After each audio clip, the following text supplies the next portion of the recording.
So I found out who actually owns BlackRock, but there's something really weird about it. Because by now we know that BlackRock is in the top 3 shareholders of basically every corporation in America and beyond.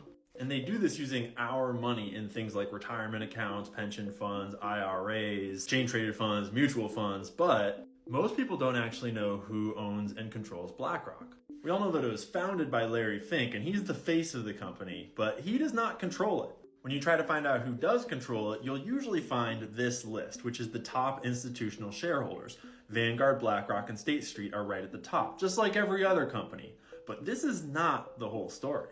Because if you dig deep enough, you'll find out that actually Merrill Lynch owns 45% of BlackRock.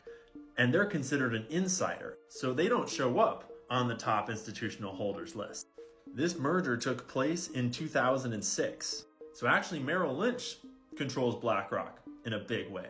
But who controls Merrill Lynch? Well, Merrill Lynch is actually a division of Bank of America because Bank of America bought them out during the '08 financial collapse. So who owns Bank of America? Well, nowadays, Warren Buffett is the top shareholder of Bank of America because he owns Berkshire Hathaway, which is his billionaire investment firm. I'm still not sure what this top one is, this 25%. That's an anomaly and I cannot corroborate what those shares are, but I found these shares. This is a screenshot from Berkshire Hathaway's 13F where they tell you all the things they hold. And I totaled up all of these Bank of America shares and it equals 1,032,000,000 shares. That's 13% of Bank of America shares, equal to $33 billion. But I also dug in a little bit into where Bank of America came from and who founded them, and all modern banks are crazy histories of mergers and acquisitions and banks changing their names and merging with other banks, probably for no particular reason. But Bank of America traces its roots back in 2 different directions, one of which we're not going to talk about, and the other one is back to this Italian dude named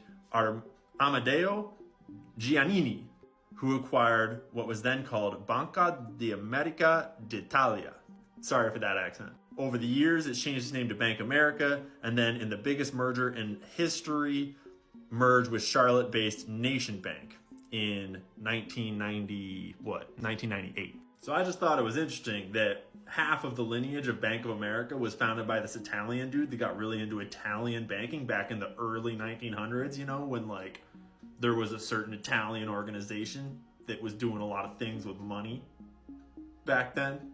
I'm sure it was all above board though, obviously. But anyways, back to the weird thing that I can't figure out. Bank of America owns Merrill Lynch, who owns the vast majority of BlackRock. But they don't have anyone on the board as far as I can tell. Usually, the biggest shareholders of a company have representatives on the board that sort of represent their investment. But I've just shown you the whole board of directors of BlackRock, and none of them have any real ties to Merrill Lynch or Bank of America, which seems pretty weird when you own almost half the company to not have any board members.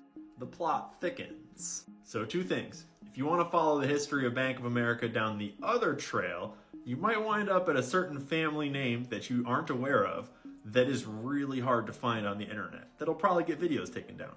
Total conspiracy theories. And the other thing is, if anyone knows more than me or is literate in this or has info about why Merrill Lynch and Bank of America have no representatives on the board of BlackRock, I would love to know. After all, why would you own half of a company and then have no say in what that company's doing? Or how do they have a say? What's the story here?